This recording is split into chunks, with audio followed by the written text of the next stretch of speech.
Could you guys hear me? You couldn't hear me the entire time. Oh, I knew I should have checked. Okay, here we go. Starting over.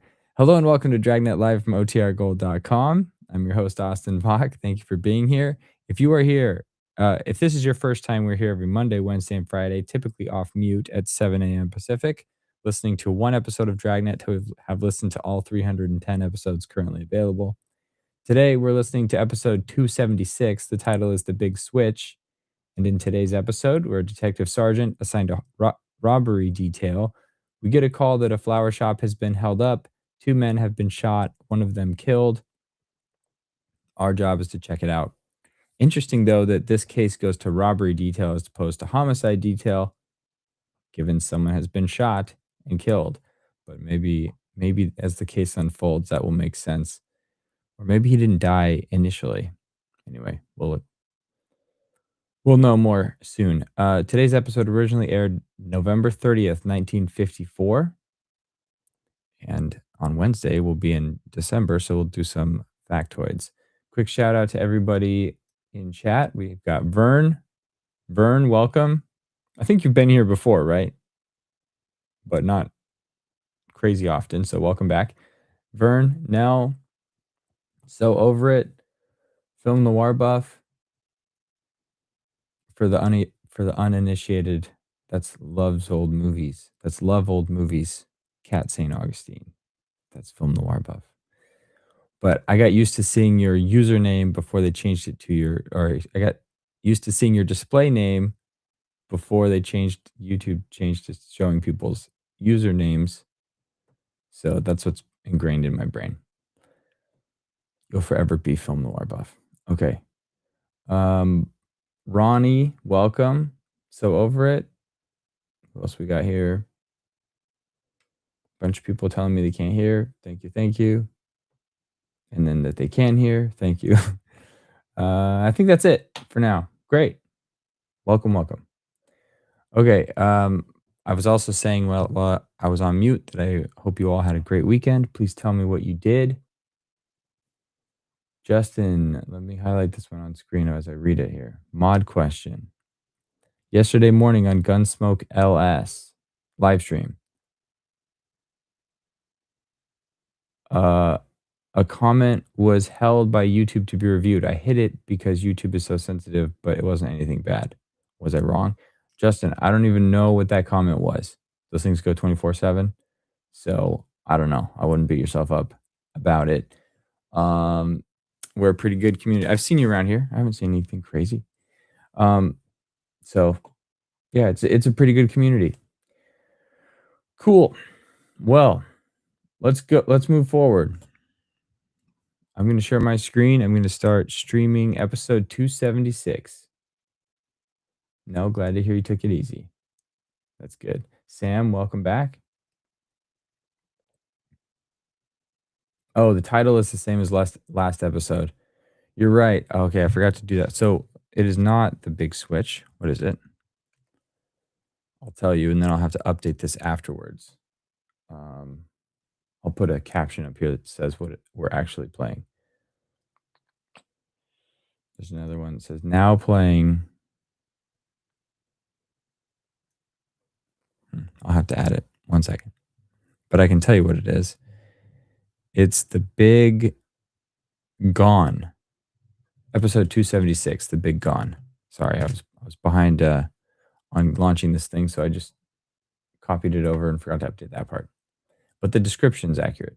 So, episode 276, The Big Gone.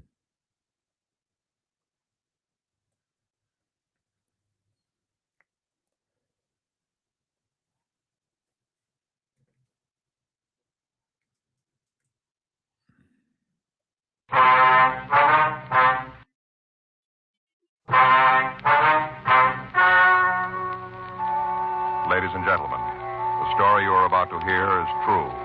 The names have been changed to protect the innocent. Dragnet.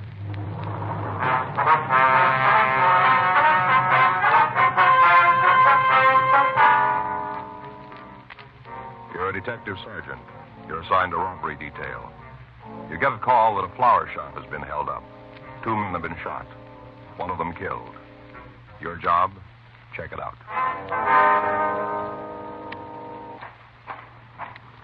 It was Tuesday, June 8th. It was warm in Los Angeles. We were working the day watch out of robbery detail. My partner's Frank Smith. The boss is Chief of Detectives Thad Brown. My name's Friday. We were on our way out from the office, and it was 10:15 a.m. when we got to the corner of 7th Street and Bunker Hill Avenue. The Stoneham Flower Shop. Back there, Phil. Wasn't any way for me to know what it was all about till it was too late. Yes, sir. Just stood there, didn't move around, just stood. Oh, you fellas want to see me? Police officers. This is Frank Smith. My name is Friday. Central? That's right. Roberts, 1 of 16. You answer the call? Yeah. I'm the fella that shot the crook, you know. Yes, sir. Did you get a description? Yeah, it's out. Metro sending a couple of cars to help us look for the suspect. Very good. Anything else I can do for you? No, not right now. Okay, I'll get on outside then. Right, thank you. You'll take care of the report then, won't you? Yeah. Okay, we'll check with you. Good. Nice fella. Yes, sir. Could have used him back to home. Sir? Good man like that. Could have used him. What do you mean? Ran a detective agency back home. Had a couple of men sleuthing around. He made a good one. Mm-hmm. Would you tell us what happened here? Ain't nobody done that yet? No, sir. We just got a hotshot call that there'd been a robbery and shooting. We came right out from the office. You heard about it? No, sir. Well, don't you worry. I'll fill you both in and give you the whole story. All right, sir, if you would. Abner Stossett. What's that, sir? Full name's Abner Davis Stossett. After Jeff. Who? Jefferson Davis, the president. Oh. Don't usually use the middle name. People out here don't seem to understand three, just the front and back. Abner Stossett. Yes, sir. All right. Now, if you tell us what happened. They shot Danville. That's the victim. Yep, shot him right here, just above the spleen. Here. Mm-hmm. How'd it happen? It looked like 38 automatic. Well, yes, sir, but what led up to the shooting? Two fellas, they tried to rob it. Mm-hmm. Tried it with the wrong two men, tell you that. Mm-hmm. Out loud. Sir? Tell you that out loud. Oh, I see. You want to go on? Well, same thing every morning. Yes, sir. We make up the deposit slip, take the money to the bank. You're the one who does it right and don't have to do the walking. This time, Danville Road, I was going to make the trip. Yes, sir. I was about to leave. These two young guys come in the place. First off, I figured they want to buy some flowers, you know, something like that. Yes, sir.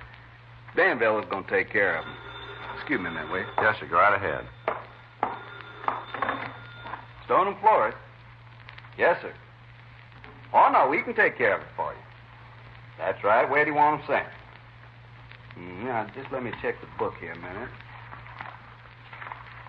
Walnut Creek. Yep, we can do it for you. No, sir, we'll send them by wire. Well, they'll be delivered in about an hour. Mm-hmm. That's right. You want the long stems? Yeah, well, they're $7.50 a dozen. That's right. Yes, you want to give me the charge information on that card? Yes, sir. How do you spell that?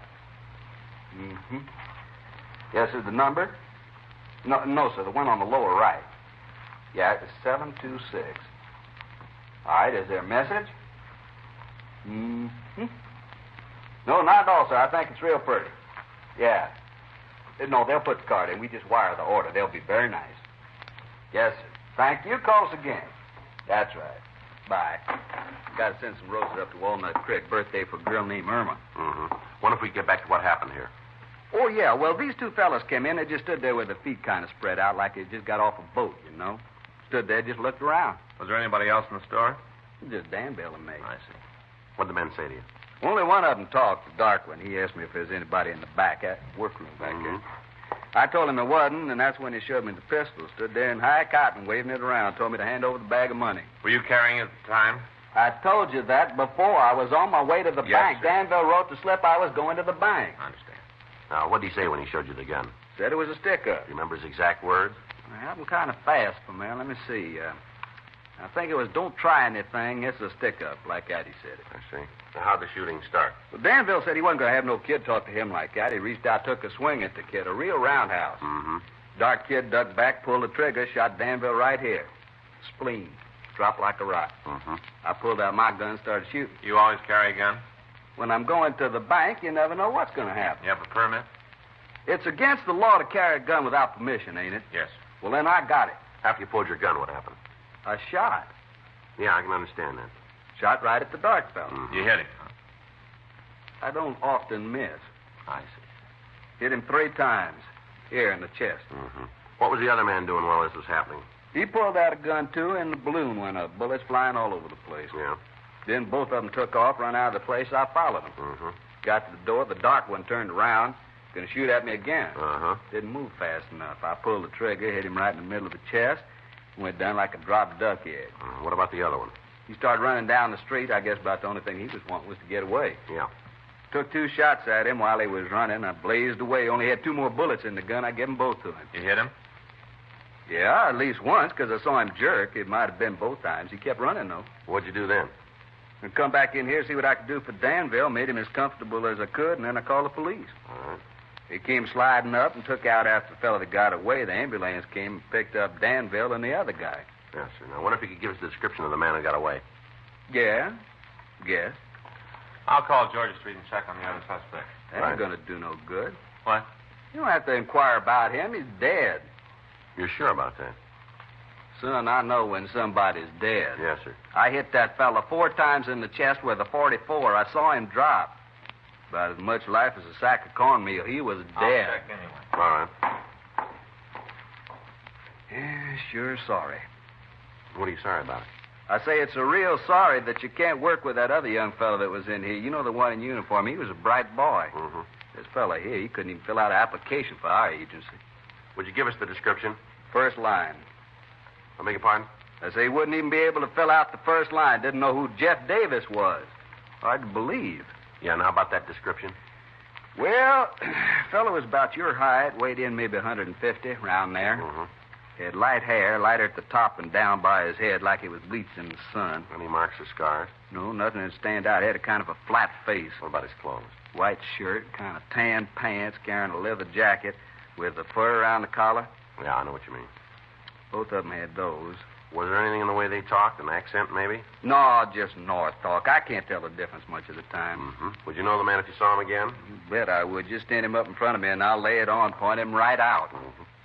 What'd you find out? I talked to the hospital, Joe. Yeah? Are you sure you hit one of the suspects, mister? Positive. And he was on the sidewalk. Saw him hit and die. What's the matter? Well, the ambulance only brought in one person. Yeah. The dead man's gone.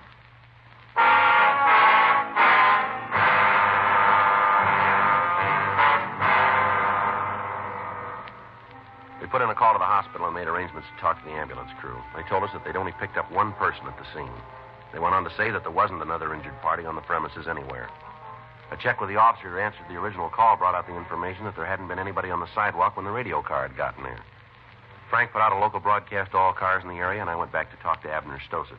I told you before, that boy ain't too bright. Now, you're sure you shot that man? Look, I'll go along with you and say maybe I did miss the first 3 times. That ain't likely, but just for the sake, I'll admit it. All right, sir.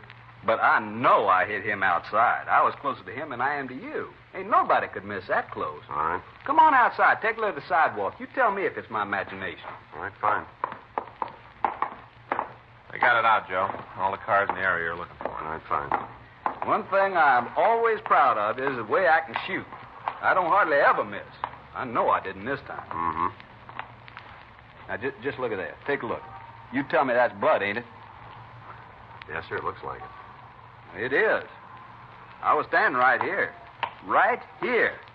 He was there. He turned around, tried to shoot me. I fired at him. He went down right there. You can see where the big stain is. Right there. Uh-huh. Well, how'd they get there? What do you mean? Well, did you see a car? Yeah, I told the other cops about it. That's it right there. Drove up in it and got out. Did you see him get out of the car? Yeah, I was just leaving the store, and I saw him right after they come in the store. All right, you want to check the car? Yeah. Now, don't go touching it. The cop said not to. Mm-hmm. Was there anybody else who saw the man on the sidewalk? You mean besides me? That's right.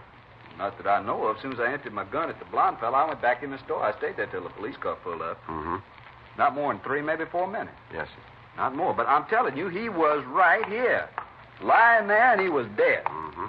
Crime lab's on the way out to check the car. Mm-hmm. Well, looks like the suspect might have gotten up and walked away, doesn't it? If he did, then it's really one for the books. Trail of bloodstains here. Yeah. Never nothing like this happened back home. Back there, when you shoot somebody, he's got the courtesy to stay shot. Trail stops. Mm. Let's check over there and see if we can pick it up. Yeah.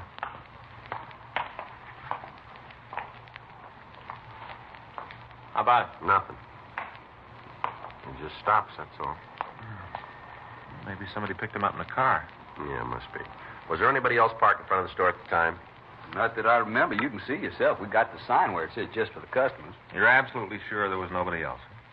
If I wasn't, I'd have told this fella. Yes. You didn't see the man get up off the sidewalk? No, there wasn't no reason for me to look at him. As far as I was concerned, he was dead.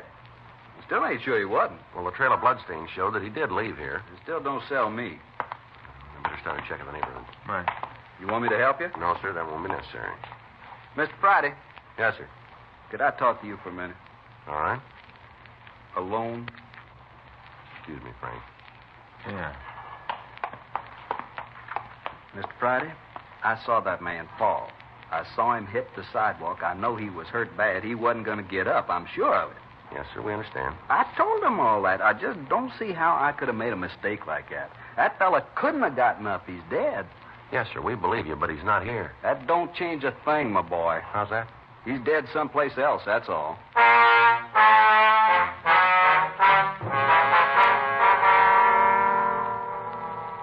An immediate search was started of all buildings in the area. If the suspect had walked away from the scene, the amount of blood on the sidewalk indicated he couldn't have gotten far without help. While Frank and I talked to the shopkeepers in the vicinity, a check was made of the car that the thieves had used. It was found to be stolen, and arrangements were made to talk to the owner. Members of the crime lab crew came out and checked the vehicle. They were unable to turn up anything we could use in identifying the holdup men. 11:28 a.m. Frank and I talked to the owner of a small tobacco shop. Saw the whole thing. Well, where were you during the shooting, Mr. Collard? Right out in front. I looked down the street, and there it was, just like it was a cinemascope. Now, sir, did you see the actual shooting? Well, not the first. No, I was in here, behind the counter, fixing up a new bunch of pipes we just got in, putting them up on the board. All of a sudden, I heard this noise. First up, I thought it might be a backfire. Then I knew. Yes, sir. It wasn't. It was shots. So I went outside to see what was going on. Mm-hmm. Next thing I see is these three guys come out on the sidewalk, right in front of the flower shop, three of them. Mm-hmm. Abner and a couple more. One of them black-haired, the other was kind of blonde. Yeah. One of them tried to get Abner. Other one took off in this direction. I see Abner raise that gun of his and pointed at me, and I ducked inside. Did one of the men go by here? Yes, Abner shot at him a couple of times. Must have hit him, because I could see he was hurt when he run past. Did you see where he went? No, I told you, when those shots started to go by, I didn't want to wait around to see if one of them was monogrammed for me. I left. All right. Can you tell us what direction the man took? Not after he went by the door. Must have gone around the corner. Why did you say that? Oh, because when I went back out, I couldn't see him. If he'd gone up the street, I'd have been able to. Now, did you see the man out in front of the store? You mean Abner? No, sir, the one he was shooting at. The suspect. Yeah, I got a pretty good look at him. Where was he? He just lying there. He wasn't moving around much. Did you see him get up? No. What's all this about the other guy for? Well, what do you mean? The one Abner killed. Why all the questions about him? Well, sir, he's gone. You mean he got away? Yes, sir, it looks that way. Well, I don't see how that could be. I went right by him, a couple of feet away. There wasn't no life in him then. Nothing. He left there, and somebody had to carry him. Yes, sir, that's the way it looks. No reason for anybody to do it. The man was dead. There's no reason at all. Well, there must have been one. Why? He's not there.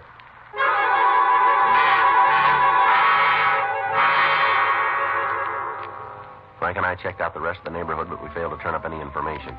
None of the shopkeepers in the vicinity had seen where the blonde holdup man had gone. All of them who had seen the man on the sidewalk were willing to testify that he was dead. Yet the physical evidence at the scene indicated that he'd gotten up under his own power and walked away carrying 4 bullets in his chest. 2:40 p.m. Frank and I returned to our car and began to cruise the streets in the area. 3:15 p.m.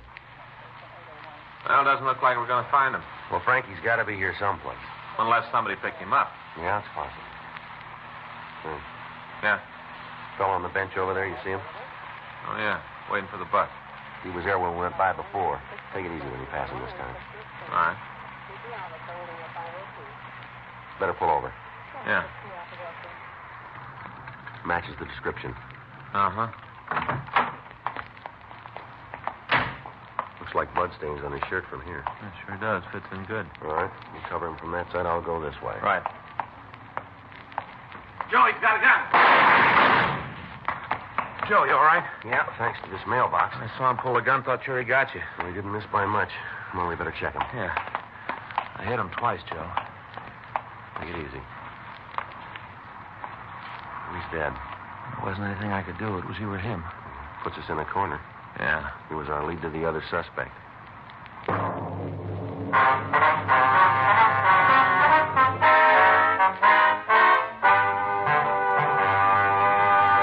You are listening to Dragnet, the authentic story of your police force in action.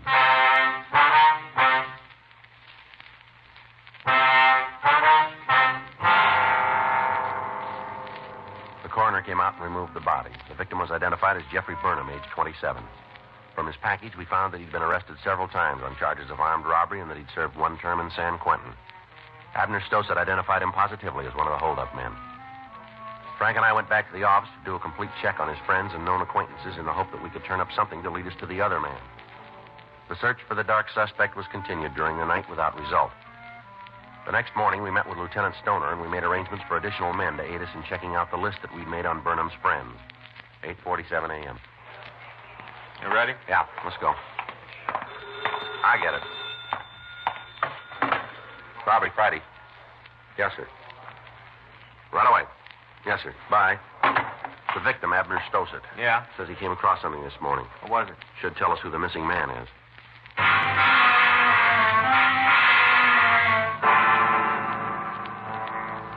We left the office and drove out to the florist shop. Abner Stossett met us at the door. I don't know why I didn't think of it yesterday. What's that, sir? You remember how I told you they was both carrying leather jackets? Yeah. After I shot the one fellow on the sidewalk, I came back in here to take care of Danville. Yes, sir. I looked around to find something to put under his head. Yeah, wait, here, man, I'll get it. All right. I guess I didn't think much about it, kind of all upset. Uh-huh. But cleaning up this morning, I found it.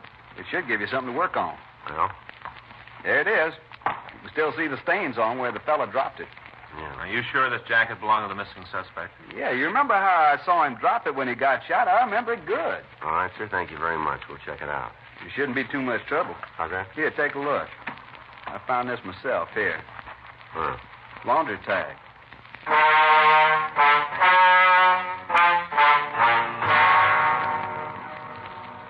We took the jacket over to the crime lab. Lieutenant Lee Jones started to check through his records for the name of the cleaner that had serviced the garment. Frank and I went back to the office and talked with Officers O'Donnell and Gerber. They told us that the list of the suspect's friends had been checked without result. The search for the missing man had been called off, and the additional units had returned to Metro Division. At 4:30 p.m., we got the call from Lee Jones. He gave us the name and address of the cleaner. Frank and I left the office and drove over to his shop. Yes, sir. Something I can do for Police officers. This is Frank Smith. My name's Spidey. Oh, how you doing, sir? Hope there isn't anything wrong. No, sir. We just like some information. I got it. It's yours. All right, sir. Ever see this before? Leather jacket. A lot of them around. How about this tag here? It's one of yours, isn't it? Let's see. Yeah, there's our mark. Can you tell us who brought this jacket in to be cleaned? It'd be hard to say. Well, the way we got it belongs to a fellow about 25, dark hair, about 150 pounds. We do a good-sized business. Hard to remember all the people who come in. That's right, sir, but do you have that many leather jackets? No. Wait a minute. I'm thinking, man. Might be outside, but it could be. What's that? Halleck. Norman Halleck. He looks like how you said. I've done some work for him and his family. It might be him. Can you tell us where we can find him? I got his address in the book. I can look it up for you. If you would, please. Might be. I hear he's been in trouble with the cops before. Would you know what for? No, it's just neighborhood gossip. Anything I'd want to put my name on. Uh-huh. Here it is. Norman Halleck. Hallik. 10267 Sacramento Street. All right, sir. Thank you very much. Why don't you tell me what he's done? I think it'd be better if we talk to him about that. Sure, it's his business anyway. Yeah. That's the trouble with people nowadays. They're all the time pushing in on somebody else. Uh-huh. Telling things they aren't sure about, giving people bad names for nothing. Well, there's one small difference here. Huh? This fellow made his own name.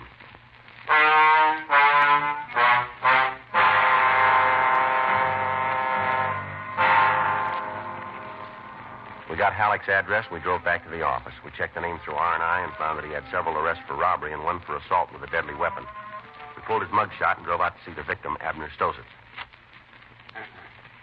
No, that ain't him. No. No. Wait a minute. Here he is. You're sure, are you? Yeah, I think so. Let me see that again. Go ahead. Eyes are the same. Hair's a little shorter.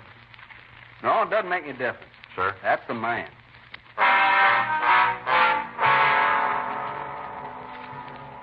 Frank and I drove over to the address on Sacramento Street. We checked with the landlady, and she told us that Norman Halleck was in his room.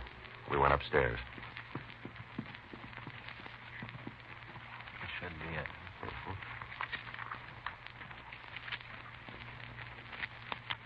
All set? Yeah.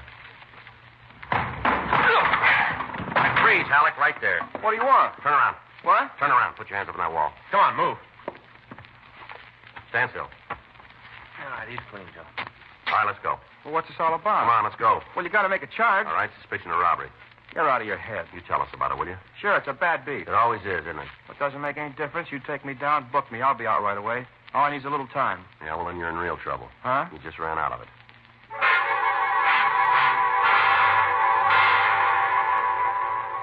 We searched the suspect's room, but we failed to find anything to further tie him in with a robbery shooting. He was taken to the city hall where Frank and I talked to him in the interrogation room. How about it? Does that jacket belong to you? I don't know. Cleaner says it does. Well, a lot of leather jackets. How's he know this one's mine? All right, Halleck, now come on. We got you made and you know it. I've told you before, this is a bad beat. You're going to save yourself a lot of time if you cop out. I'm glad to help, but I can't give you anything. Where were you yesterday? Home. Anybody to back that up? Yeah. Well, then you can come up with the names. Sure, all you need. You know a Jeffrey Burnham? Burnham? Burnham. I know a lot of people. I might know him. All right, now this is a simple question. Just give us an answer, will you? You put it like that, I gotta say no. Stand up. Huh? Nothing wrong with your ears. Stand up.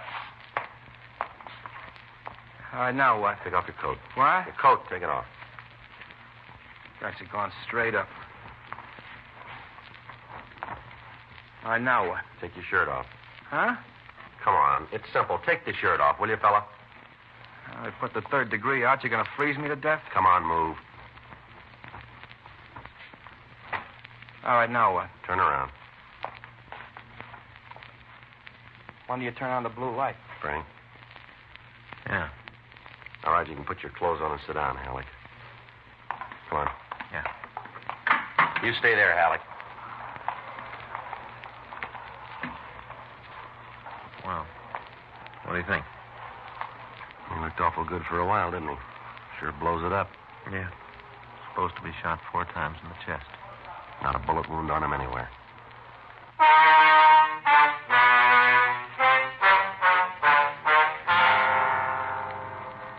A special show-up was arranged, and the suspect was shown to the victim.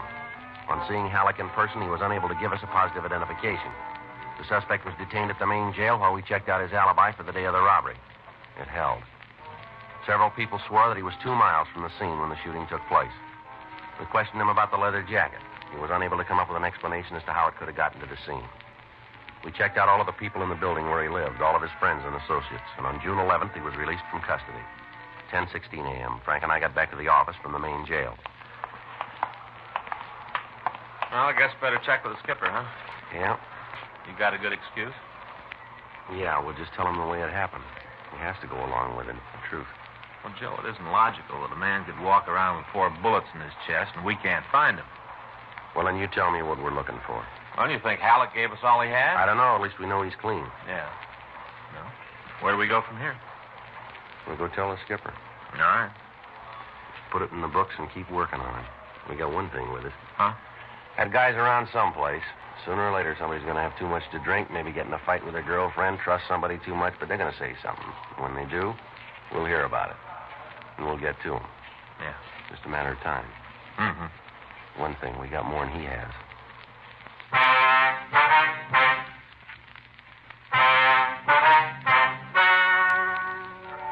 The story you've just heard is true. The names were changed to protect the innocent. On June 11th, a meeting was held in the captain's office, Robbery Division, Los Angeles Police Department.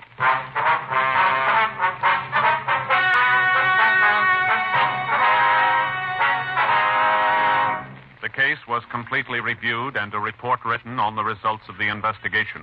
As of this date, that investigation is continuing. Dragnet. The story of your police force in action is a presentation of the United States Armed Forces Radio Service.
All right, I was trying to come up with another name for this.